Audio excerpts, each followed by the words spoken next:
కార్మిక ప్రయోజనాల కోసం పోరాడే ఏకైక సంఘం ఎంప్లాయీస్ యూనియన్ అని తెలంగాణ రాష్ట్ర ఎంప్లాయీస్ యూనియన్ ప్రధాన కార్యదర్శి ఈదురు వెంకన్న అన్నారు. మంగళవారం మధ్యాహ్నం స్థానిక టీఎన్జిఓ భవన్లో ఏర్పాటు చేసిన ఎంప్లాయీస్ యూనియన్ కార్మిక సమావేశంలో ఆయన ముఖ్య అతిథిగా పాల్గొని మాట్లాడారు. కార్మికులకు ప్రభుత్వం తీసుకోవాలని కొట్లాడిన ఎంప్లాయీస్ యూనియన్ ఏర్పాటు చేసిన జేఏసీని గుర్తు చేశారు. కార్మిక సంఘం ఎన్నికలు ఎప్పుడు వచ్చినా ఎంప్లాయీస్ యూనియన్ గెలిచి గుర్తింపు తెచ్చుకోవాల్సిన అవసరం ఉందన్నారు. కార్మికుల ప్రయోజనాలు, కార్మికుల కష్టాలు కార్మికులకు తెలుస్తాయన్నారు. ఐఏఎస్, ఐపీఎస్ అధికారులకు కార్మికుల కష్టాలు తెలియన్నారు. జేఏసీ ఆధ్వర్యంలో చేసిన పోరాటం గురించి కార్మికులకు వివరించారు. ఈ సమావేశానికి హాజరైన ఎంప్లాయీస్ యూనియన్ పూర్వ నాయకులు సుభాష్ చంద్రబోస్ మాట్లాడుతూ కార్మికులకు ఎల్లవేళ తాను అండగా ఉంటానన్నారు. కార్మికులకు ఎలాంటి అవసరం వచ్చినా ఎల్లవేళ తాను సిద్ధంగా ఉంటానని సుభాష్ చంద్రబోస్ తెలిపారు. కార్మికుల ప్రయోజనం కోసం పోరాడే ఏకైక కార్మిక సంఘం ఎంప్లాయీస్ యూనియన్ అని తెలంగాణ రాష్ట్ర ఎంప్లాయీస్ యూనియన్ ప్రధాన కార్యదర్శి ఈదురు వెంకన్న మంగళవారం తెలిపారు. కార్మికుల ప్రయోజనాల కోసం ఎలాంటి అవసరం ఉన్నా సహకారం అందించక ఎల్లవేళ సిద్ధంగా ఉంటానని సుభాష్ చంద్రబోస్ అన్నారు. ఈ సమావేశంలో టీజీఆర్టీసీ రాష్ట్ర ముఖ్య కార్యదర్శి Eduru Venkanna, regional secretary Medak Seshu, regional president Lohit Rao, depot secretary Rajaiah, TSC Bose, Adi Ravinder, Shravan, Medak depot EU secretary N Kishtaiah, EU Medak depot president Anantham, Devendra రిష్కిలా, ఇప్ప గోపాల్, మల్లేష్, కూన్య తదితరులు పాల్గొన్నారు.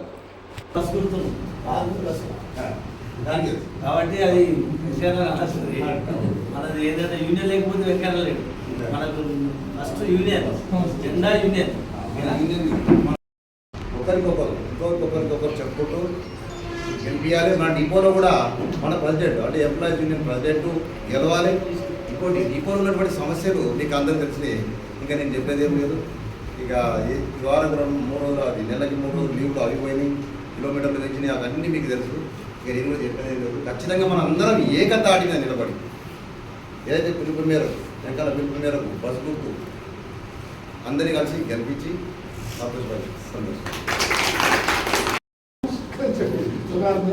మీరేమైనా ముందుకు రావాలి, ముందుకు వచ్చి అతను ముట్టడి చేయగలగాలి. అలా చేసినప్పుడు మనం ముందుకు అవుతాం. ఇప్పుడు అందరి నాయకత్వం నడిపించి సింగల్గా ఉన్నప్పుడు కూడా ఆ పెద్ద కూడా ఎదుర్కొంటూ అందరికి ఎదురు నిలబడి మన చట్టాన్ని చాటినటువంటి ఇప్పుడు మన అందరినీ మాట్లాడుతుందా అలా చేస్తాం.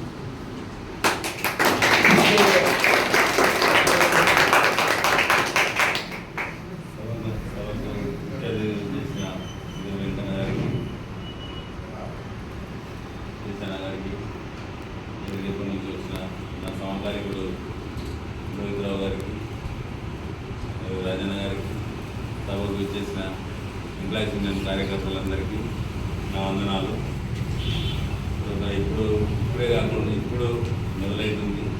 మొదలు ఏంటంటే మేము ఎంటర్ అయినప్పుడు, కార్పొరేషన్ ఎంటర్ అయినప్పుడు రెహమాన్ సఫీర్ నాయకత్వం నుండి పనిచేస్తూ, ఆ తర్వాత రామారావు గారి నాయకత్వంలో, తర్వాత పద్మగారావు గారి నాయకత్వంలో పనిచేసి, దాని తర్వాత నాయకత్వం అనేది మాకు కరెక్ట్ లేక మా యూనియన్ అనేది విచ్ఛిన్నం జరిపోయింది.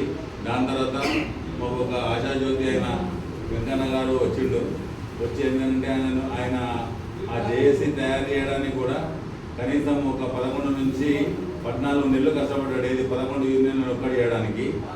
అతను చేసిన కృషి ఫలితమే ఈరోజు ఏంటంటే ఇప్పుడు ఏంటంటే నిన్నాక మొన్నటి వరకు కూడా 10 యూనియన్లు కలిసి కూడా ఎంకన్నెంబడి వచ్చినాయి అన్నీ. ఈ రేపు ఎల్లుండి అయితే ఏదో జరిగేటట్టు ఉందని చెప్పి అప్పుడు చేయని చెప్పి కలిసి వచ్చిన యూనియన్ ఒకటిన్నది. అది అదే మూర్ఖండమైన చండాలమైన యూనియనే ఆ యూనియన్. ఇవాళ రేపు కాక ఎల్లుండి చేయని వచ్చిండు, అప్పటిదాకా రాలేదు, అప్పటిదాకా చేసిన రాలేదు, నేనే చేసుకొని వస్తా, నేనే చేస్తా అనుకున్నాడు. అదే ఇదేమో అయ్యేటట్టున్నది, మొత్తం పేరంతా ఎంకన్నా కలిసినట్టుందని చెప్పి రేపు కాక ఎల్లుండి వచ్చి చేయని చెప్పి వచ్చిండు ఆయన. కానీ ఇవాళ ఆ విషయాన్ని ఏదైతుందో మనం కార్మికులందరి దృష్టిలో లోపలికి వాళ్ళందరికీ ఏంది ఎంతవరకు ఆయన చేసిండు, ఏం చేసిండు. ఇవాళ ఇళ్ళకెళ్ళి ఇళ్ళకు, వాళ్ళకెళ్ళి ఇళ్ళకు, ఇళ్ళకెళ్ళి బీజేపీలకు వెళ్ళి ఇళ్ళకు ఆ స్వార్థ రాజకీయంగానే చూసుకున్నాడు, తన స్వార్థమే చూసుకున్నాడు తప్ప కార్మికుల స్వార్థం ఎప్పుడు చూడలేదు ఆయన. కార్మికుల గురించి ఎప్పుడు పట్టించుకున్నది అది లేదు. ఏంటి అని అంటే ఎవరైతే ఉన్నారో డబ్బులున్న నాయకులు డిపోలో ఎవరైతే డబ్బులు ఉన్నారో డబ్బులు ఏది బెదిరించి అది చేసిందో వాళ్ళని ఒక 10 మందిని పెట్టుకొని అదేవిధంగా పనిచేసుకుంటూ వచ్చిండు తప్ప నాయకులు కార్మికులకు మాత్రం ఎట్టి పరిస్థితుల్లో ఎక్కడ కూడా న్యాయం చేసిన దాఖలాలు లేవు. ఆయన గెలిచినప్పుడు కూడా ఆయన యూనియన్ గెలిచినప్పుడు కూడా ఎప్పుడు ఆయన ఎవరికి పనిచేసిన దాఖలాలు లేవు. 36 రోజులు 36 రోజులు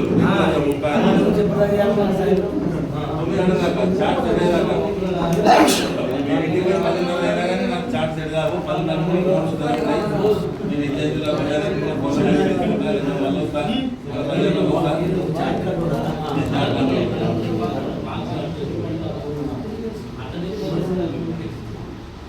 ఆ విధంగా జరుగుతూ ఉంది. తర్వాత ఇంకోటి ఏంటంటే ఇక్కడ జరుగుతున్న ఇంకా ఘోరమైన న్యాయం ఏంటంటే పొద్దున వస్తాడు కార్మికుడు, పొద్దున వచ్చి 10 గంటలకు రిపోర్ట్ చేస్తాడు. ఆయన బండి రాదు, సాయంత్రం 6 గంటలకు ఎప్పుడో బండి వస్తుంది. అప్పటిదాకా కూర్చుండబెట్టి అతన్ని చేపేసి నైట్ పంపుతాం. పంపిన తర్వాత తెల్లారి ఇన్కమింగ్ అయితే ఆయన 2 రోజులు వస్తారు కాదు, ఒకటే ట్రిప్ వచ్చిన వాటి ఒకటే రోజు వస్తాను. ఒకరోజు లీవ్ కొట్టుకో, అంతే. నువ్వు ఒకటే ట్రిప్ వచ్చినా ఒకరోజు లీవ్ కొట్టుకో అంతే. ఎక్కడ పోతాడు, పండుకుంటాడు. కార్మికుడు వచ్చి 10 గంటలకు కూర్చుంటాడు. ఆయన బండి రాదు, రాత్రి 6 గంటలకు బండి వస్తుంది. బండి వచ్చినాక సాయంత్రం డైరెక్ట్ నైట్ అవుట్ వస్తారు. ఆడ పడుకొని తెల్లారి వస్తారు. 2 రోజులు మస్తు తీయాలి కదా, పొద్దున్న నుంచి కూర్చున్నది ఒకటి రోజు మస్తు ఆయనకు.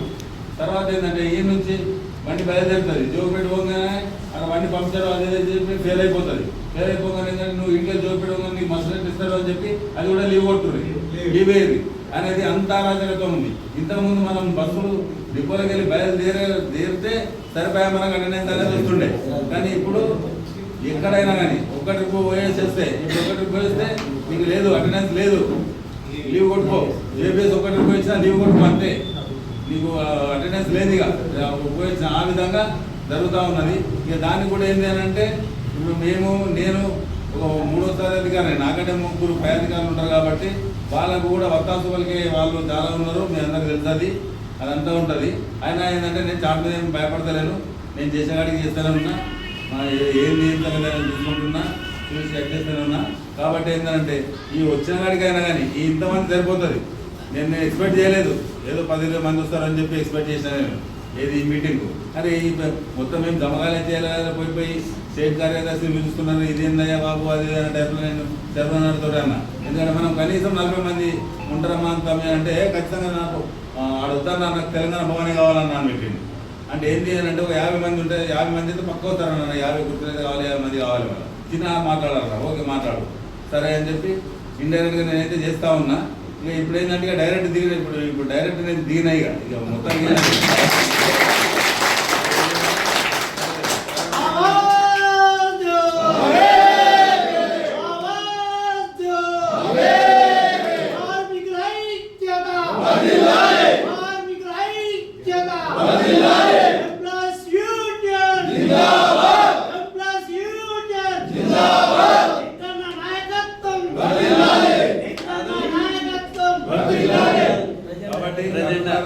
ఇంకోటేంటంటే మీరు ఏం చేయాల్సింది లేదు, సమయాన్ని మాత్రం ఒక్కరి మీద వదిలిపెట్టకుండా ఎవరికి ఎంత సమయం దొరికితే సాయంత్రం గంట అయితే గంట మీరు కేటాయించండి, డిపో దగ్గర కేటాయించండి, మాట్లాడండి. నలుగురితో ఎప్పుడు ఏంటంటే 4-5 కలిసి ఉండండి, 4-5 కలిసి అది చేయండి. ఎప్పుడు ఇది కావాల్సింది. ఎందుకనంటే వాళ్ళు చూడంగానే ఏంటంటే ఎప్పుడు చూసినా ఒక్కడే ఉంటాడు ఆయన. ఒకవేళ శర్మన్ లేడు అని అంటే ఒక్క ఎంప్లాయీస్ యూనియన్ కార్యకర్త డిపో దగ్గర కనపడాడు, అది ఓపెన్ సీక్రెట్. అది ఇప్పుడు సర్వర్ పడి సర్వర్ అంటే 10 మంది వస్తున్నారు అది. కాకపోతే ఆయన లేకున్నా కానీ ఇంకా మనం నాయకత్వం అనేది తయారు కావాలి, ఆయన సపోర్ట్ కావాలి. సపోర్ట్ చేసి అది చేస్తూ ఉంటే ఆయన కూడా బలం వస్తుంది. మాట్లాడే కెపాసిటీ లేకున్నా ముందు పోయే ధైర్యం ఆయన ఉన్నది కాబట్టి ఆయనను మనం ఖచ్చితంగా బలపరచాలి, మనం ఆయన సపోర్ట్ చేయాలి. కాబట్టి మనం అందరం మీకు అదర్పోయి ఉండి ఇంకా మన యూనియన్ ఎలక్షన్ వరకు ఇప్పుడు మనం అడిగింది వాళ్ళని అదైతే కాలేదు, ఎలక్షన్ ముందంటారు కాబట్టి ఎలక్షన్లో మనం ఖచ్చితంగా గెలవాలి. గెలిచి ఏదైతే మనం అనుకున్న ఎజెండా ఏదైతే ఉందో స్టేట్ కమిటీ పరంగా అలా పెట్టి చేసుకున్నట్టుంటే మనకు విలీన ప్రక్రియ అనేది తొందరగా ముగిసిపోతుంది. కాబట్టి ఈ అవకాశం ఇచ్చిన దానికి నేను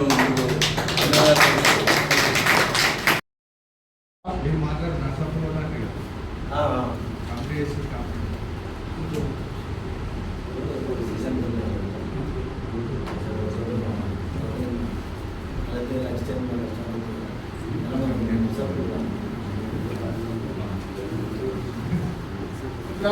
చాలా సంతోషం. ఇంకా ఎంప్లాయీస్ యూనియన్ ఏదైనా కార్యక్రమ సమస్యలు వచ్చి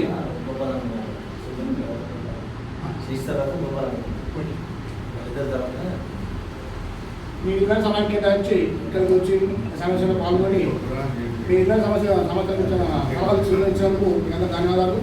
ఇప్పుడు మన మెదక్ రీజనల్ సెక్రటరీ శ్రీ శేష్ గారు మాట్లాడుతున్నారు.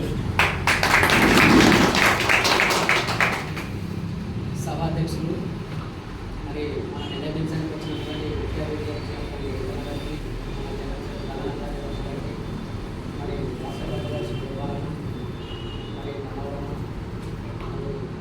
మా సీనియర్ కామ్రేడ్ అయినటువంటి రవీంద్ర అన్న, మరి ఇక్కడ వచ్చినటువంటి నాయకులు, మరి మెదక్ డిపో నుంచి వచ్చినటువంటి కార్మికులందరికీ నా హృదయపూర్వక నమస్కారం. ఈరోజు వాస్తవం చెప్పాలంటే ఎన్ని రోజుల నుంచి మేము ఎదురు చూస్తాము.